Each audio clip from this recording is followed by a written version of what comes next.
I've got. So this is where the whole second channel thing came from. Oh, Yeah. Wait a sec. Do we have a second channel? I haven't posted to it yet, but it exists. Baby, let's bring that puppy up. It all lives on this second You've already channel. got it. You've already got it. Cute. Yeah. That's my research. So this account I created because I'm into kind of like everyday carry stuff, pocket knives, those types of things, coffee, whiskey, this basically lifestyle that you're looking at on the screen. And it just didn't fit that Peter McKinnon brand. So I was like, this needs to go somewhere. And a lot of my friends call me Pirate Pete. So I just started trying to figure out what username worked. Pete's Pirate Life worked.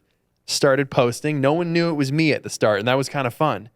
It was just some random account posting everyday carry stuff with pirate things, and people were on board. Did you see? Willie is on board. No. I like the style. No. There's a moment there. Did I miss like an inflection? Well, this guy, sometimes he takes it too far with his reactions. And that's actually... It's a subtle one, but you always pick it up. Are we going to clip that? It was a key component in here when you said it was originally anonymous. That turned him right on. I just want to make sure that nobody missed that. Okay, we'll clip that. Because he's got weird content habits as well. For sure, yeah. I think we all do, to a certain extent. Well, not like you. So I started posting. No one knew it was me. I got pretty far before people started putting it together. The hand tattoos really kind of ruined it. Oh, right. Cat was out of the bag. Then I partnered with this dude in the States, and we started selling products. And now check out that modeling pose over there. Oh, I got that dialed, bro. Look at that with the profile and the hand on the shoulder as well. Hand not on the shoulder would just be weird. Yeah, come on, just picture it. My version would be just empty cans. So we got, hand forged axes, all kinds of cool accessories. Let me ask you something. And this is what the channel was going to be about. Let me ask you something. Which one is Peter McKinnon? Which one's more Peter McKinnon? No. This is a winner take all. One or the other is more representative and of what I think it's this. Wow. Yeah.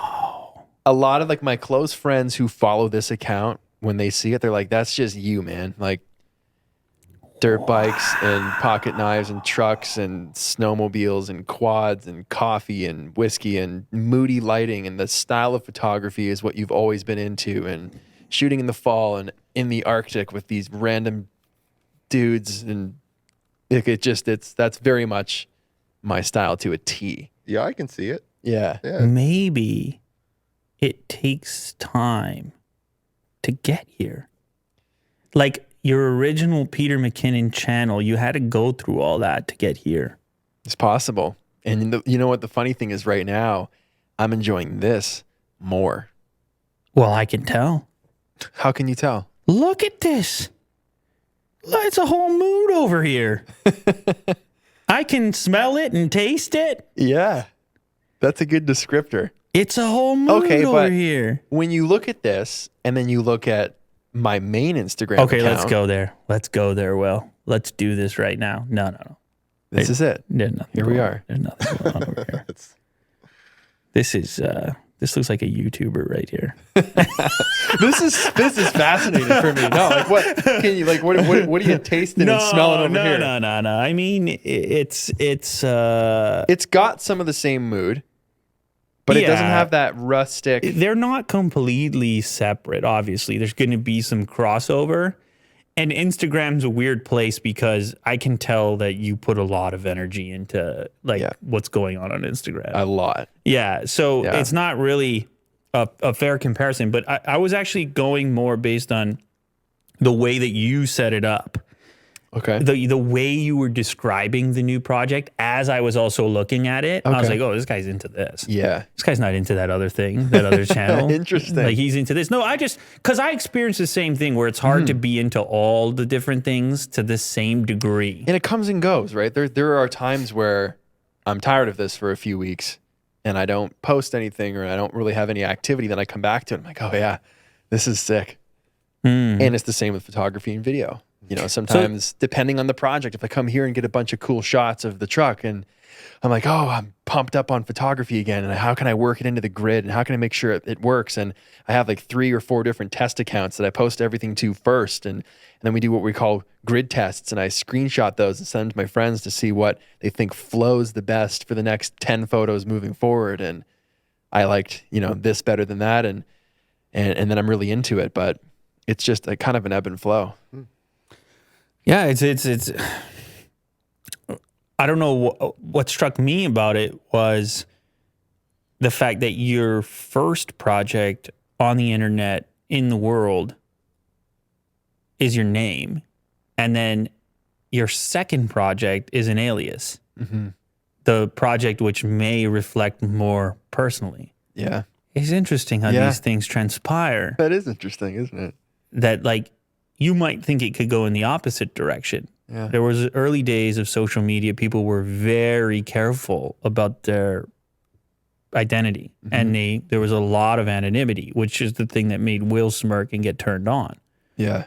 I mean, I remember when face reveal videos were a thing because everyone was shooting videos but not showing themselves. Face reveals. Forgot about that. And it's interesting that your progression took you to a slightly more anonymous place in name and in even revealing who was responsible initially.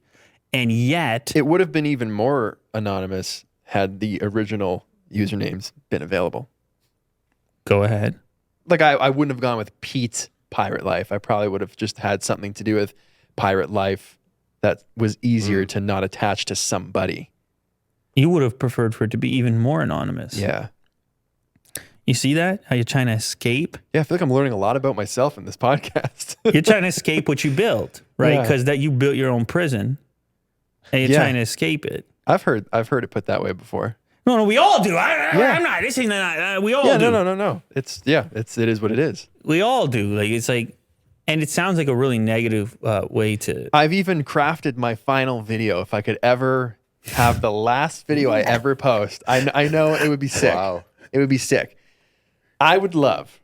And it stemmed from something. We were in New York shooting a project once for this company I was working for, and everybody was walking like a couple feet ahead of me, and I got a phone call, so I hung back a little bit, and they didn't even bother to stop to look to see if I was still behind them. They just kept going, and at this point, they were like blocks ahead.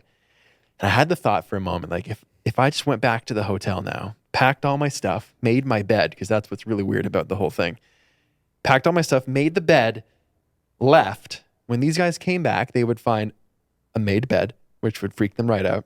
All Pete's stuff would be gone, and then I would change my number, delete everything, and they would just never hear from me, see me, or know what happened ever again. They'd be like, he was behind us, and then he was like, he never existed.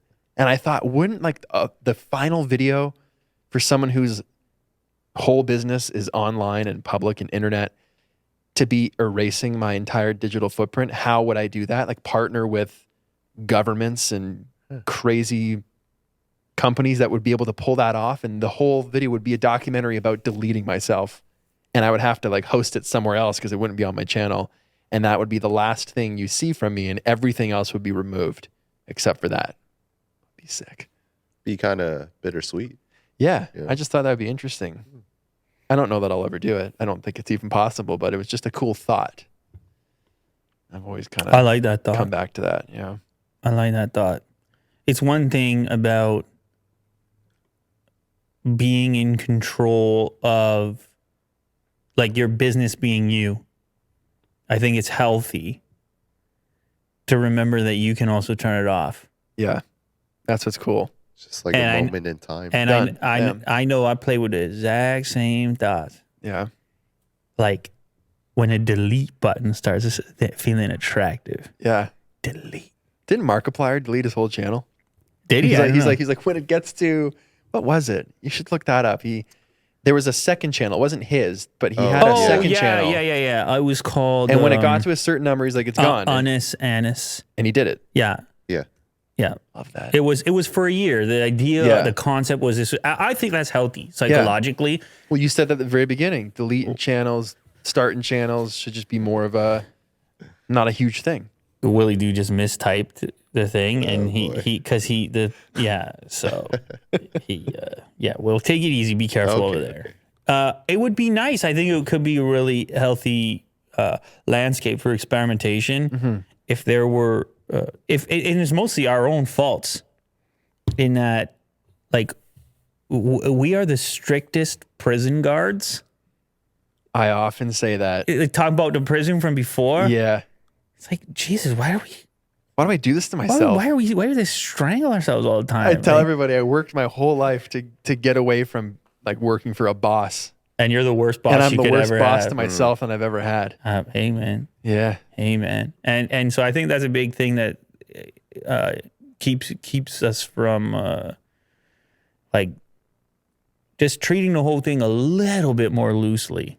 And certainly in the early days, it was by nature that way because the foundation wasn't so robust. And so it was more attractive or reasonable to approach things in that fashion. And so there's a whole like untangling effect that it's probably not exclusive to us. It's just anything that you do for a certain amount. You get people who have do startup businesses and then they sell it and then they go do another one. Like that feels Once that's gone, sell it, move on. That feels That's exciting. What's that life all about? We get to do that again. We get to start off.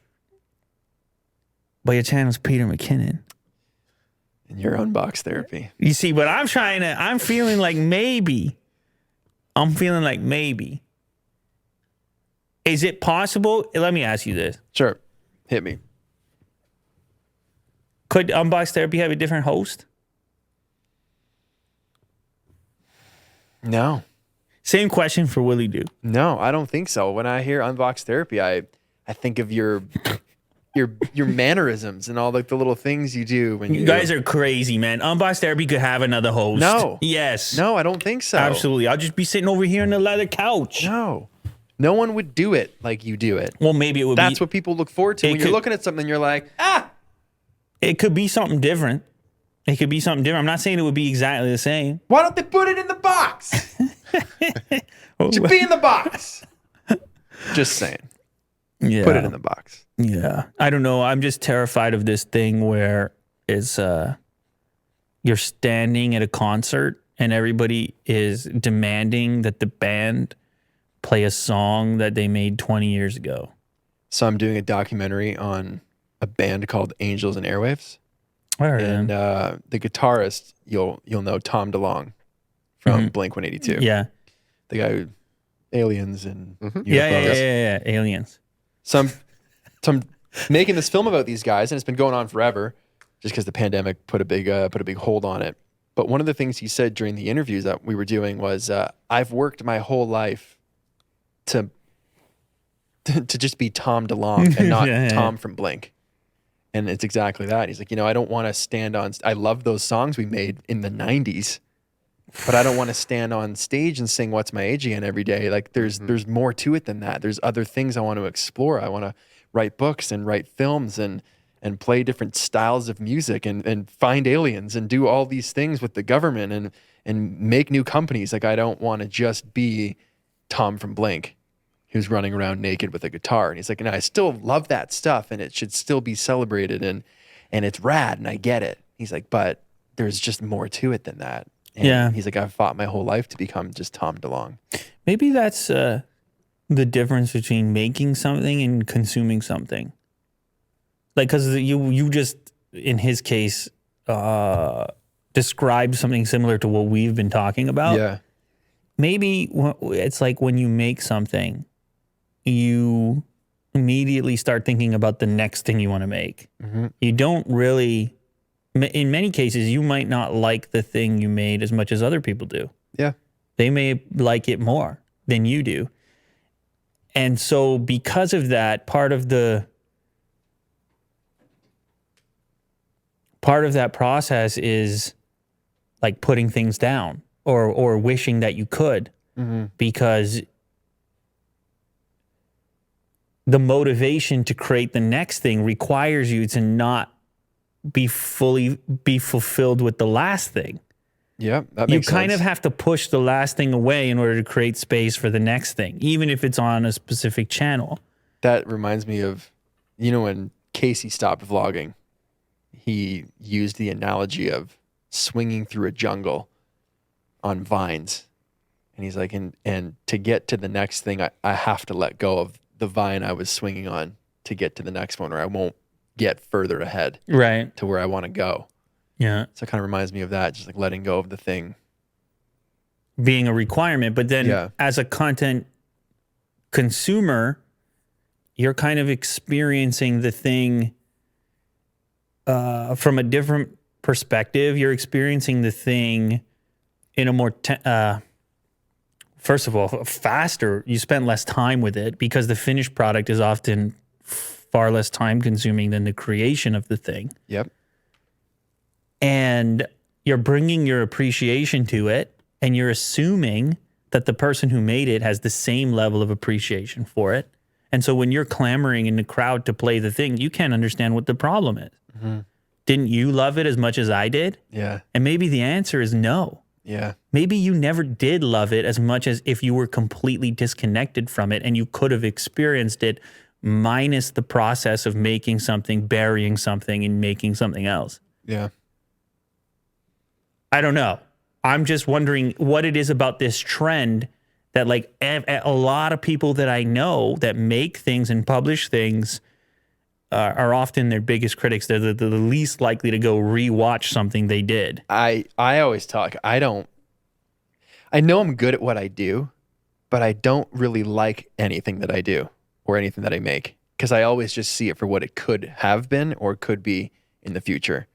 So yes, I know I can make decent videos and I've made great videos, but I still just see them as things that I did wrong that I could do better in the future. And that makes sense in my head. And like that's all I see them as. It makes sense because if your goal is progression and improvement, then how do you do that without failure? Mm-hmm. If everything you made is amazing and the best ever, like where do you go from there? And that comes right back down to it. Sometimes it's a job. You know, I was saying I want to make these long form films, right? I want to make everything more dramatic and thought provoking. But if you did that over and over and over, then that's the new bar. That becomes boring for you and probably your audience. And you need to have the mix. You need to have the mix of, you know, ones you like, ones you don't like, some that people like, some that aren't, better,